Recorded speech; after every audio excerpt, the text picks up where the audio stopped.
kita berkata, saya mendengar sebuah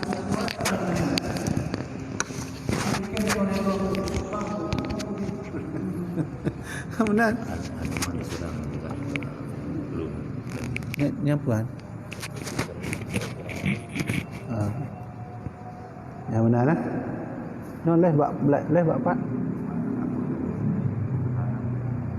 Kajian aswajah juga.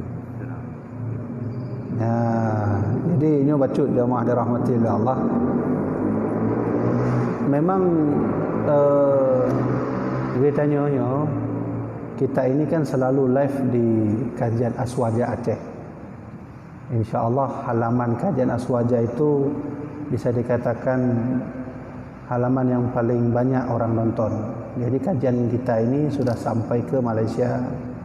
Bahkan awak tanya awak Aceh yang tinggal di Denmark, luar negara, lelah yang ikut. Tapi alangkah sayang disayangnya, ya mereka karena iri, enggak suka melihat dakwah kita, blokir. Maka kajian Aswaja Aceh terkena blokir selama 30 hari. Nah, yang perlu saya sampaikan karena memang dakwah kan hana mulus sampai-sampai. Tetap nak rintangan. Tapi yang kena Tuan sampaikan bahawa sesungguhnya cara seperti itu kan cara anak-anak sekali, tidak dewasa. Jadi kalau memang ada yang tidak senang terhadap dakwah kita, ya kita duduklah berdiskusi, berbicara, mana yang setuju ambil, mana yang tak setuju tidak boleh diambil. Hanya kapan orangnya tengku-tengku sekalian. Kajian Aswaja Aceh bisa dikatakan halaman Facebook yang paling banyak orang nonton. Jadi jamaah dirahmati oleh Allah, walaupun kita nyomit dalam masjidnya, tapi merbero orang kalon di media sosial. Mungkin karena iri dari pihak-pihak yang lain, kakak blokirnya. Ada beberapa kelompok orang bersepakat membuat keputusan serang. Maka diajukan ke Facebook. Facebook menurunkan perintah serang. Jadi bukan Facebook semata yang memblokir akun kita, tapi ada orang yang mengajukan.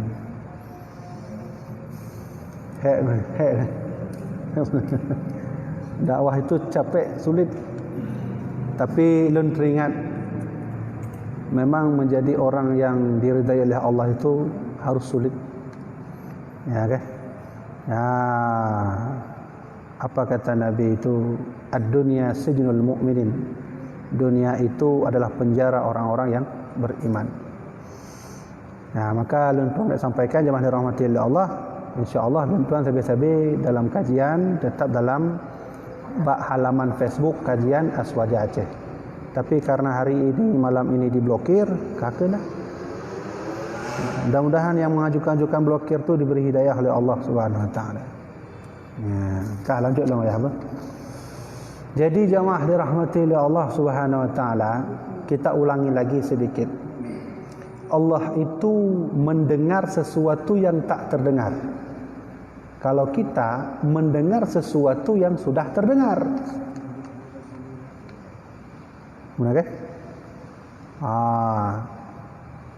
Bagaimana contohnya? Lu bahas lah. InsyaAllah nanti akan kita bahas dalam papan tulis. Jadi sama dan basar Allah itu ta'aluk kepada dua. Ada ta'aluk suluhi qadim, ya, sebelum adanya wujud, dan ta'aluk tanjizi hadis, ya, setelah adanya wujud. Ya, Jino akan tanya bahas sebab apa tulis ya. Dah.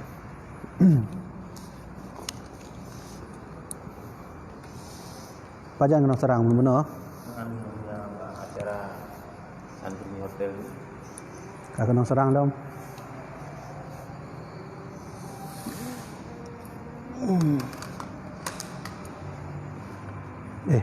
Lumayan mana?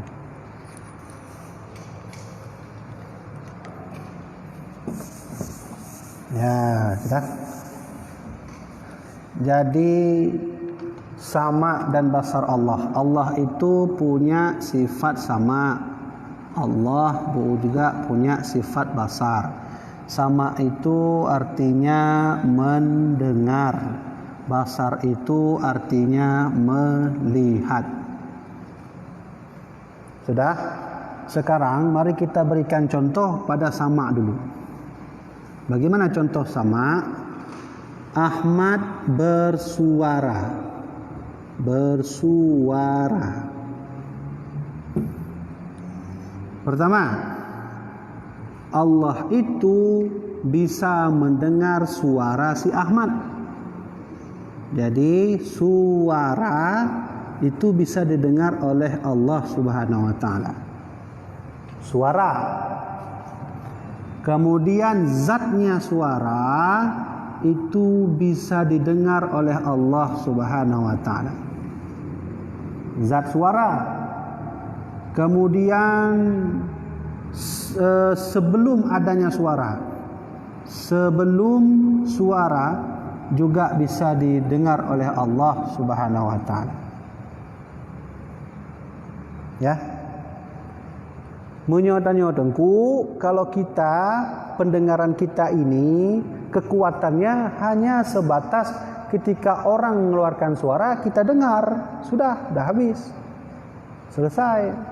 Tapi kalau mendengarnya Allah, sebelum si Ahmad bersuara, Allah sudah mendengar suara si Ahmad. Nah, inilah nanti disebut dengan istilah suluhi qadim.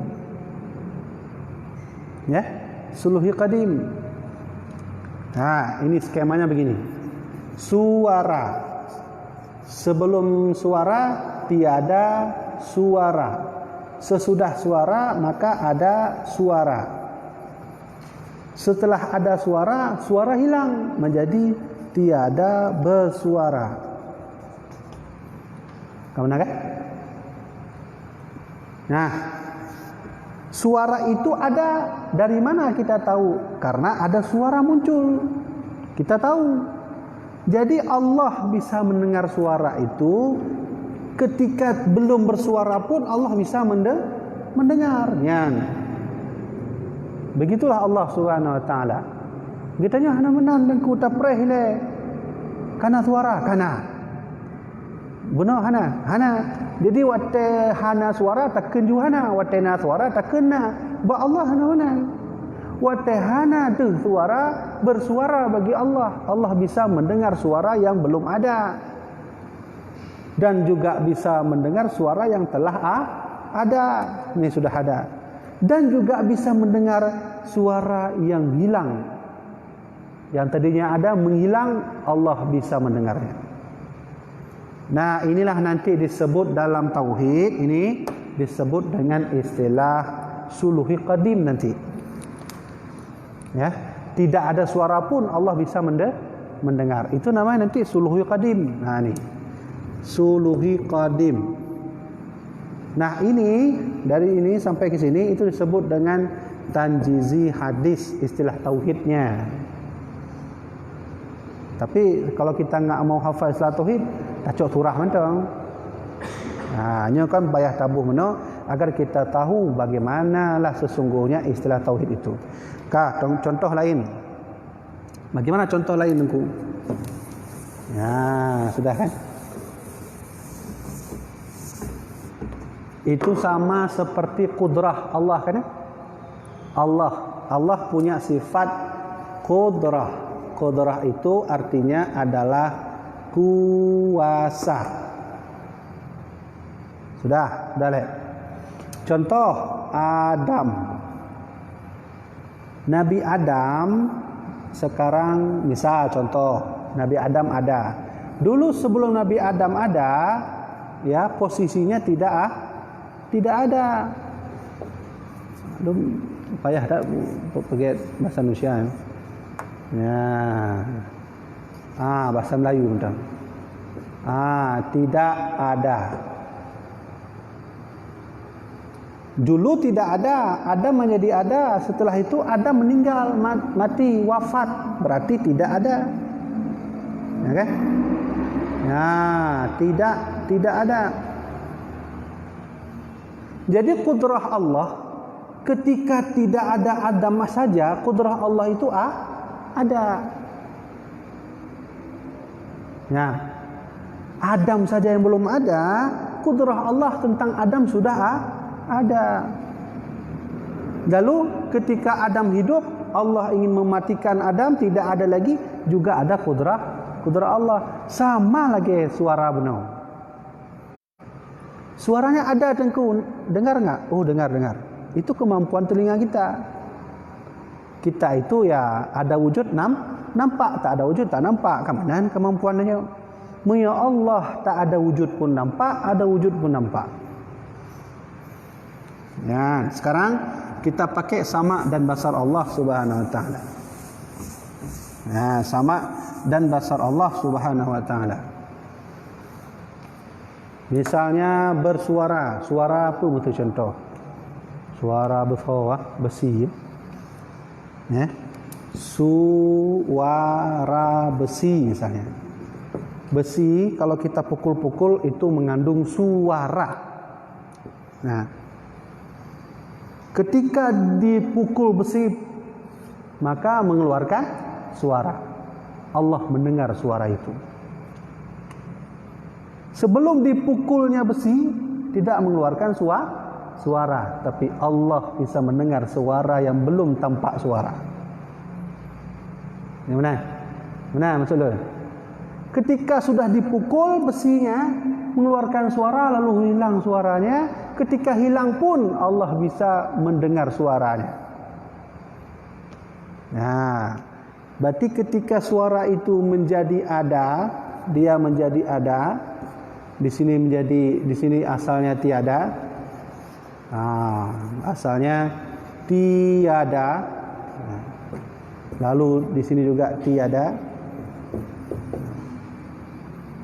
Suara yang tiada itu sebelum dipukul tadi itu ada sama Allah Subhanahu wa taala.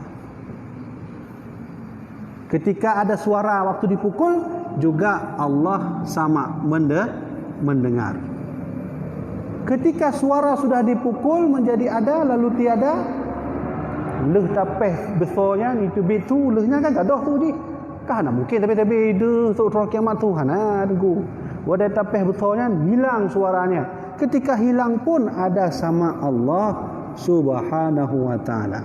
Maka ini nanti disebut dalam tauhid dengan sulhi qadim namanya.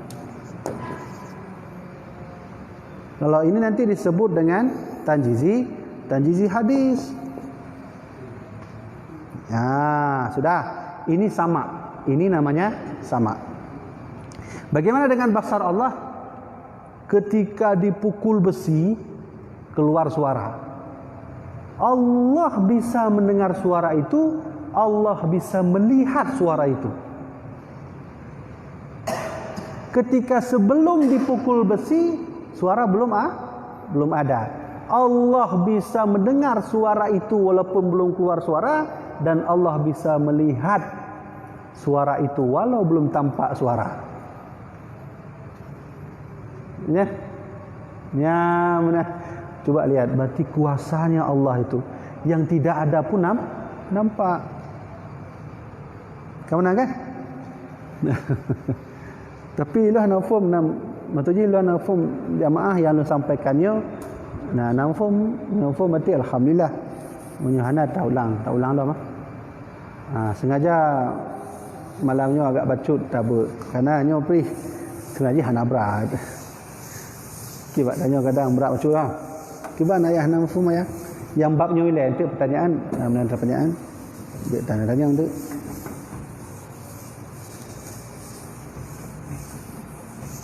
Yan, gimana? Ini contoh apa? Ini betul lempeh. Kan dia bisu kan? Jadi watai lempeh ni ulun tanya mbak dron ayah-ayah mendum, apakah ada bersuara? Maka pasti jawaban dia ada. Pakan ayah kena ada, karena kalau lempeh. Kalau lempeh dia bisu. Ya, kemampuan kita mendengar itu karena sudah dipukul keluar suara. Apakah keluar suara? Keluar tentu. Nah, suara itu nih yang keluar ini. Nah, itu kan suara. Waktu keluar suara itu Allah bisa melihat zatnya suara. Zatnya itu, zatnya wujud suara, bentuk suara ni. Ya, benar. Jadi menyatanya kan tu, entah dah dengar.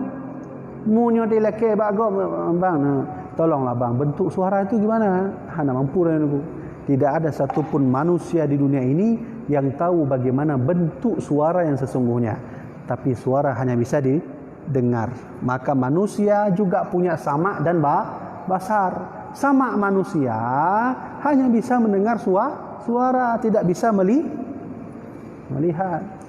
Maka di kajian kita minggu lalu, ini ta'aluk, dua-duanya ta'aluk pada wujud. Saling berkait. Kalau kita enggak bisa. Kiban sunya, kiban bentuk sunya. Bentuk ni, kon tu ni. Ya. Bentuk tu ni gimana? Bagaimana bentuk suaranya ni? Suaranya. Kiban tak jawab dengku bulat kan, petak si kan. Segitiga api kan. Ya, benar. Ya, jadi ta'aluk Allah itu sama dan basar itu saling berhubungan. Selain ta'aluk pada wujud, Allah juga punya ta'aluk suluhi qadim namanya dalam tasawuf. Dalam tauhid, suluhi qadim dengan tanjizi hadis. Suluhi qadim lebih kepada sesuatu yang belum terdengar tapi Allah bisa mendengar. Ingat bahasanya, sebelum sesuatu yang belum terdengar Allah sudah mendengar. Bukan sesuatu yang tidak tampak terdengar Allah bisa mendengar. Itu bahasanya, sebelum sesuatu yang belum terdengar Allah bisa mendengar. Dan segala sesuatu yang terdengar Allah bisa melihat zat dari suara yang mendengar. Tengku, contoh lain. Contoh paling mangat lagi galih lentuan bahas malamnya seperti apa? Lapar. Benar kan? Lapar. Manusia hanya bisa merasakan lapar. Selebih daripada itu enggak tahu. Ya, sabuh tu lah. Merasakan, satu lagi mendengar. Monyo perut ka musuh dah. Berarti yang wujud mendengar. Kabeh. Sudah sampai situ aja batasnya kita merasakan lapar, merasakan dan mendengar. Tapi jika orang bertanya bentuk lapar itu bagaimana? Bentuknya bagaimana? Nggak ada yang tahu satupun dunia ini. So yang paling jarang itu contoh Firaun. Bagaimana bentuk lapar itu? Bulatkah lapar? Petakkah dia? Karena formnya kan? Nah, kalau Allah bisa melihat bentuk lapar. Sudah? Nah, itu contoh paling kecilnya. Tapi kenapa contoh kita suara? Karena dalam kitab contohnya suara. Kasih boleh ayat tu kena oleh baik lanjut le kan. Nah form ayahnya. Nah form betul tengku ulah nah form tengku ulang dekat je betul. Kenapa? Dia ulang tu. Nyo baik buka pertanyaan ni le. Gimana ayah? Anak punya tengku anak form tengku kan. Kenapa dia ulang dekat tu? Ya, gimana? Lu ulang lah mana? Kasih kan? Kabar ya, gimana? Kajilah. Nak tabuh je contoh mungkin tabuh tu lah. Contoh tabuh tu. Banyak sekali suara di dunia ini. Allah menciptakan suara itu berbagai macam ragam. Padahal tabuh benda. Nyo spidol, nyo tapeh kena lain tu. Nyo tapeh no lain. Ngetapeh no lain, ngetapeh no lain, ngetapeh no lain, ngetap sumpah baru lain sih. Berarti sabuh bendanya bisa dibuat oleh Allah jutaan suara. Pakan sama je, berarti tapeh guna sama, ini sama, ini sama. Ini tanda bahawa Allah itu pencipta segala desain suara yang menakjubkan. Artinya dari satu benda ini bisa berjuta-juta suara tersimpan. Nah, tapi duk kan lain tu. Lain tu. Tapi kena lain, sini lain, sini lain, sini lain, sini lain, sini lain. berarti banyak suara. Yang suara-suara itu kan timbul ya. Waktu dia timbul suara itu, ingat, Allah bisa melihat suara, Allah bisa mendengar suara. Kalau kita tidak bisa melihat suara, tapi bisa mendengar suara. Nah, apa saja sih makhluk Allah yang nggak ada bentuknya? Angin, lapar, itu makhluk Allah semua itu. Kenyang, kemudian suara petir. Ini katruk kilat ni meturi. Ya, suara itu banyak, suara petir semuanya. Angin, lapar, kenyang, suara cinta, rindu. Pulau men. Hawanya kan makhluk Allah sih. Hawanya hawa itu makhluk Allah. Tabotu hati. Hati ke bentuk hati? Kan hati yang zat ain hatinya. Kadang kan ada orang bilang kamu itu harus bersihkan hati dulu biar kamu itu menjadi orang baik. Maksud dibersihkan hati itu hati yang mana? Hati yang organ tubuh hati. Dia pak itu hati organ tubuh ini. Nah, itu sebenarnya di mana posisi hati? Nampak nunggunya. Di pak itu hatinya. Maka makhluk-makhluk Allah seperti angin, lapar, kenyang, suara, cinta, rindu.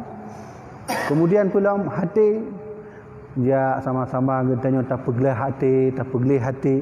Jadi maksud kita membersihkan hati itu di mana posisi hati? Di sini, di kepala.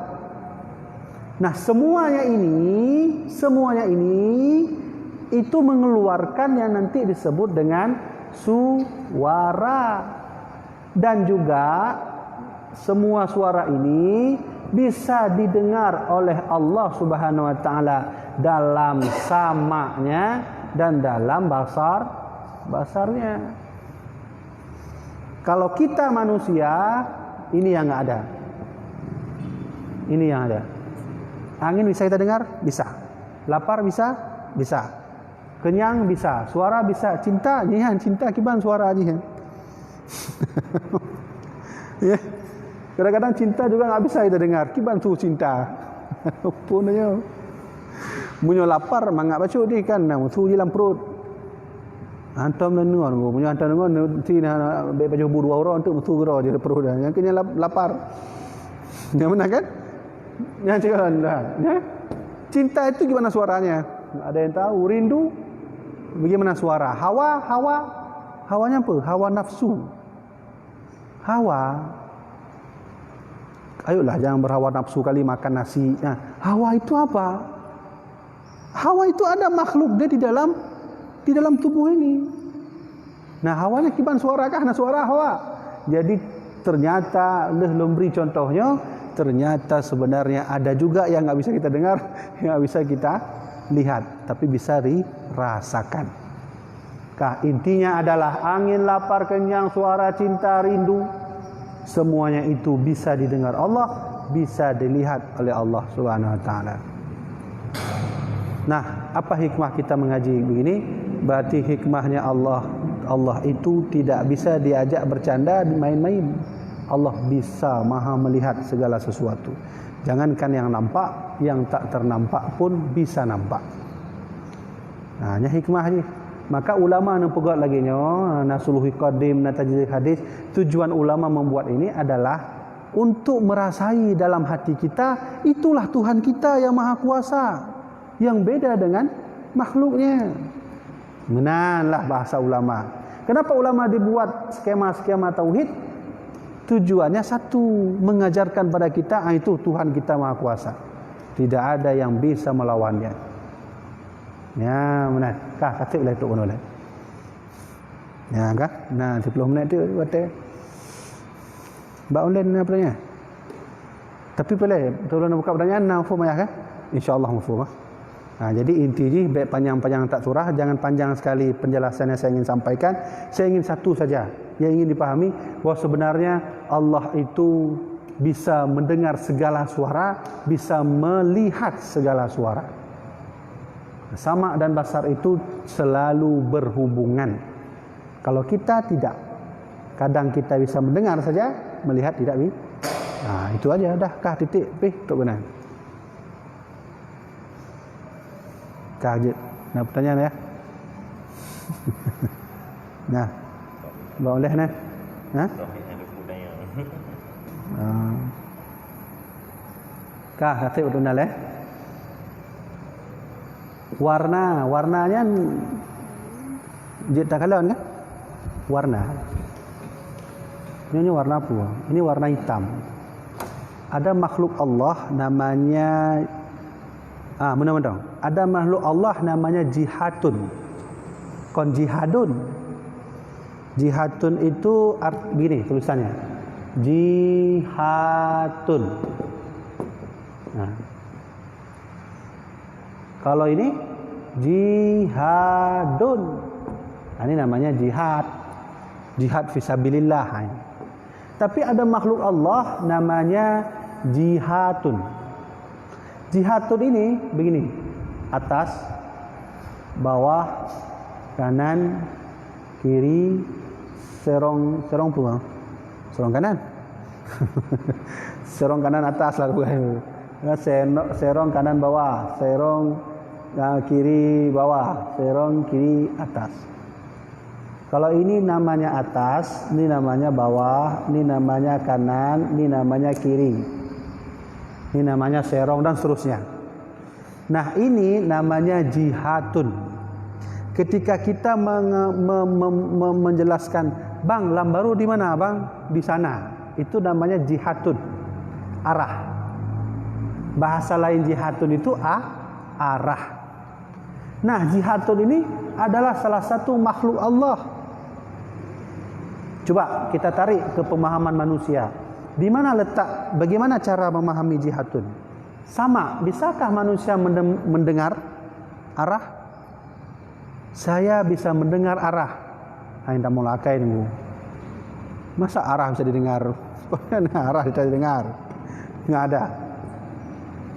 Tapi bisa nggak saya melihat arah? Basar manusia bisa. Berarti manusia tidak bisa pada mendengar, bisa pada melihat. Nah, Allah Subhanahu Wa Taala arah itu bisa didengar. Ya, kita mulakai. Itu memang kita mulakai. Arah atas ada suara, arah bawah ada suara, arah kanan ada suara, arah kiri pun ada suara. Ya, begitu. Hanya mulakai kucing, hanya mulakai, tidak masuk ke akal kita. Begitulah kemampuan ilmu Allah Subhanahu Wa Taala, sama dan besar Allah Subhanahu Wa Taala. Tengku, saya ingin bertanya, apakah setiap sesuatu ada suara? Kira-kira apa yang ada suara? Makhluk Allah tapi ada suara, kira-kira punya? Mungkin sepertilah kayak cinta tadi ya. Rasa cinta, rasa rindu, itu makhluk Allah juga. Nah, jadi dan seterusnya. Nah, inilah kita alhamdulillah di malam berbahagia ini sudah tahu bahwa sesungguhnya Allah itu maha mendengar segala sesuatu, maha melihat segala sesuatu. Nah, kakek benar itu. Ya, benar. Suara aras punya suara, Lauh Mahfuz punya suara.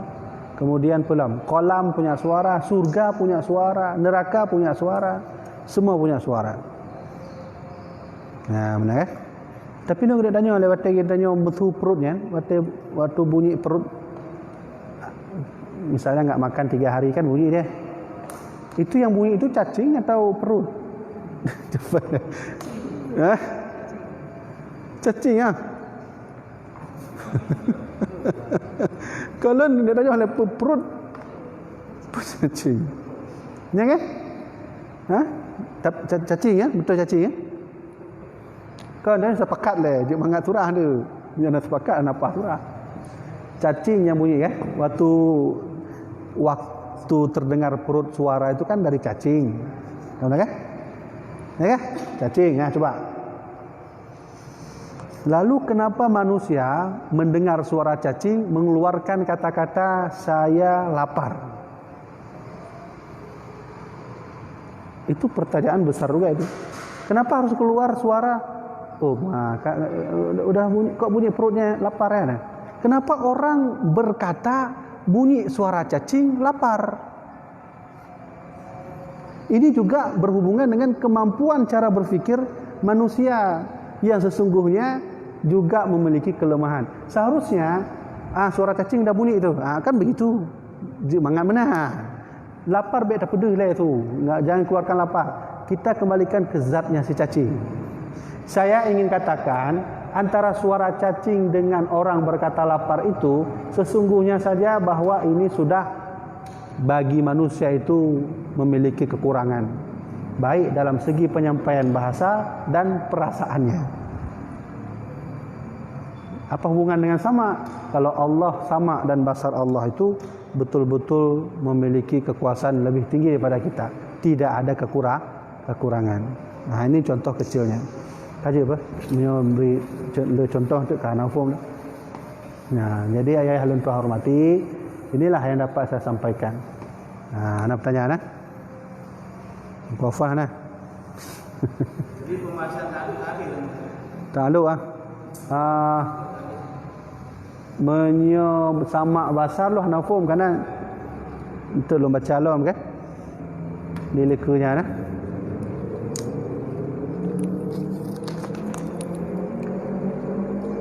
Ya, menan.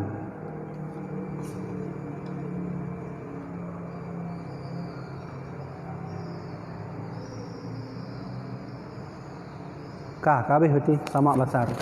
Sama basar na dua buah ta'aluk. Sama basar ta'aluk pada wujud, sama basar ta'aluk pada sulul qadim dan jizi hadis. Dalam kitabnya wallahu alam luh nafum, mungkin dalam kitab lain ada nanti dibuat metode alat oleh para alim ulama dengan ta'aluk yang lain. Jadi jawaban tuan yang ke mana? Bahkan dua yang kalau baca kitabnya mungkin kita lain lebih tinggi dan alam. Ya benar. Nah, kah?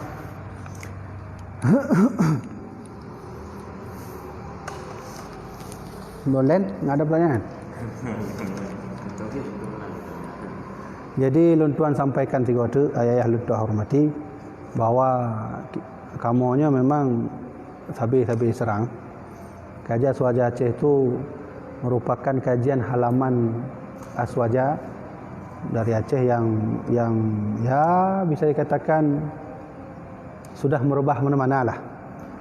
Sehingga kalau ada orang senang, kurang senang ya ajukan, blokir, dah habis. Maka yang kena kita sampaikan permenan. Jika nanti terjadi blokir lagi, kita ada antisipasi lain.